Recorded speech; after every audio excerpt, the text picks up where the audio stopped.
Abiodun Olayiwola, please, 5 minutes. Thank you very much. Thank you. I bring you greetings from the Vice Chancellor of Obafemi Awolowo University, Professor Adebayo Simeon Bamire, who is also an adept believer in this global icon, Wole Soyinka, from 15th to 17th of July, which ended yesterday.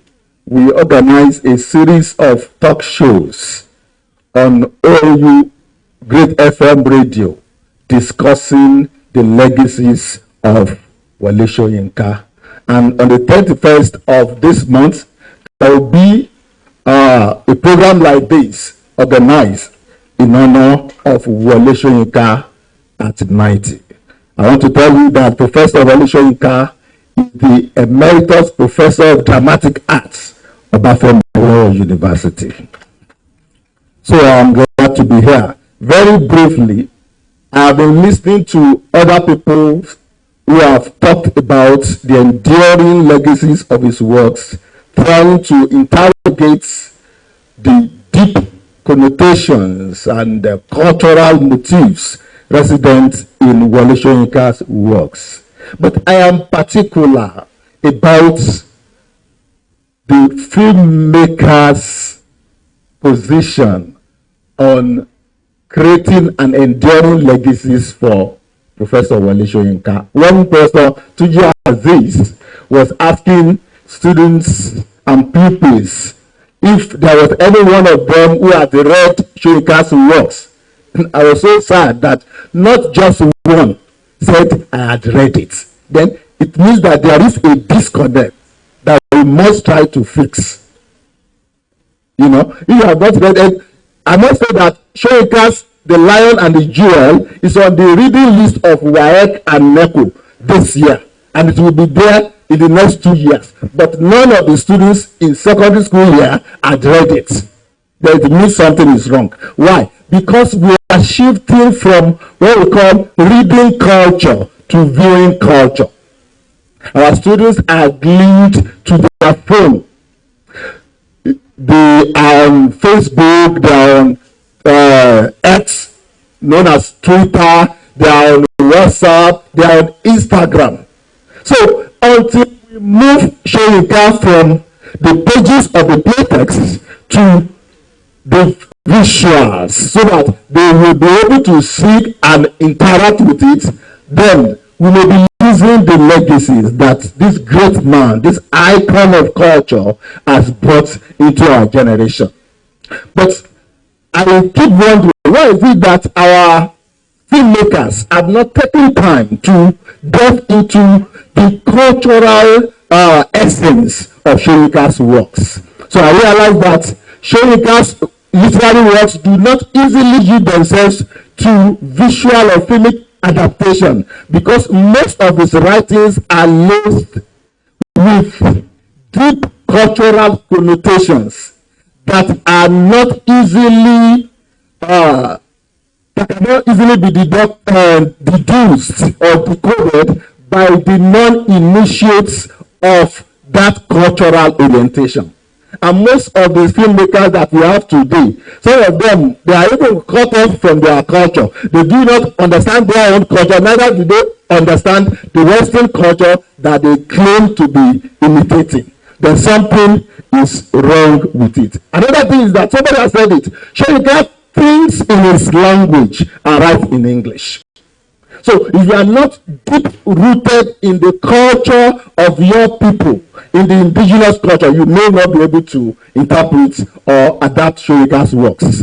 I have looked around and I discovered that just about 4 works were films were produced about Soyinka. The first one was this Harvest by O.C. Davis. And the problem with O.C. Davis' work was that he was an Afro-American.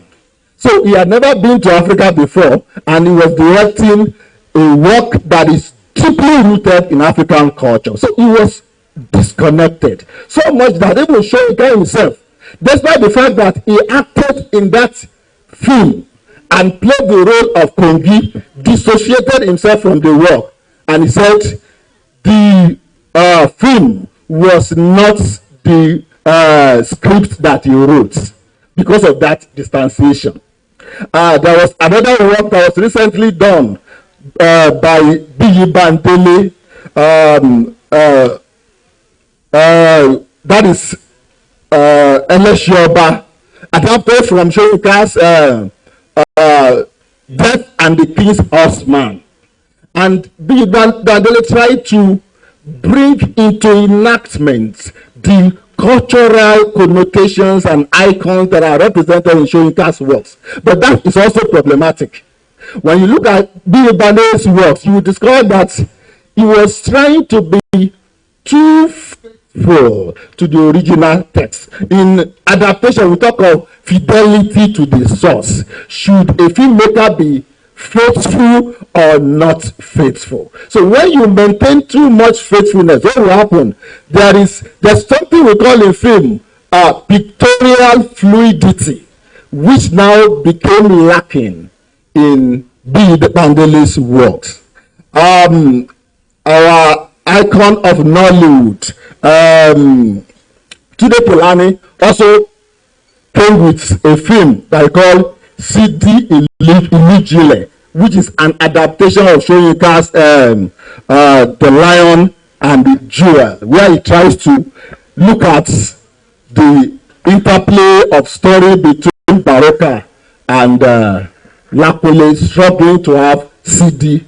That one too also tries to be faithful. I think the best way to approach the work of Soyinka is to take the spirit and essence of the work and use it to recreate new ideas, new thinkings that will resonate with the Gen Z society, the Gen Z generation.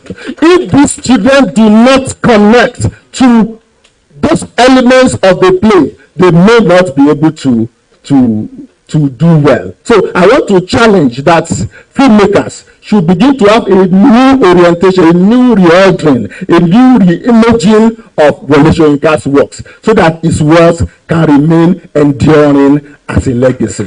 Thank you. You're listening to Dr. Abiodun Olayiwola of the University. And our